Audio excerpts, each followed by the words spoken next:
Well, Joe Rowling brought me here, there's no question. I mean, he's a winner. I watched this team play for the past 5 years. Most importantly, I did watch a program evolve for 5 years. When we came into the league, Abilene Christian was not eligible for the NCAA tournament. They weren't eligible for the conference tournament.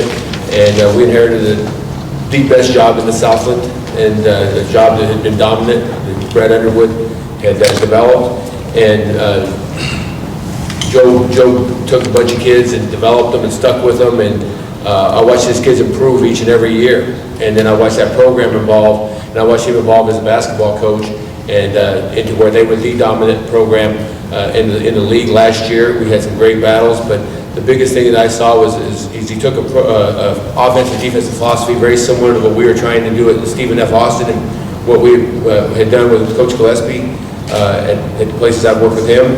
But I saw him put a lot of love into it and a lot of passion and develop relationships. And I saw a program that I thought was the way you coach kids in millennials.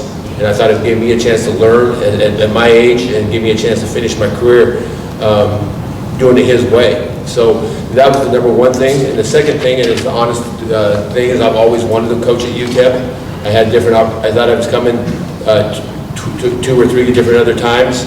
Once with Coach when he first got the job in 2002 in the fall, Coach Gillespie, and I was supposed to come. I had my bags packed, and Doc came in the next day and said he was going. So, most importantly, is I did understand 66. I grew up right up the road in Pueblo, Colorado, and then we moved to Wyoming in the 80s. Wyoming probably had their best run, and that's when UTEP was dominant, and there were so many times, there were so many great coaches in the WAC. I mean, there were personalities and coaches, but there was nobody like Don Haskett. And just to be there, and I knew about Tim Floyd and Russ Bradford and those guys. I knew you'd be one of his guys, and Greg Lackey to be his guy, sitting next to him. That meant so much, and I always thought that was really a cool thing. And so for me, the opportunity to come here, and I'm getting real windy with this answer, but that's the truth, and that's why I'm at UTEP.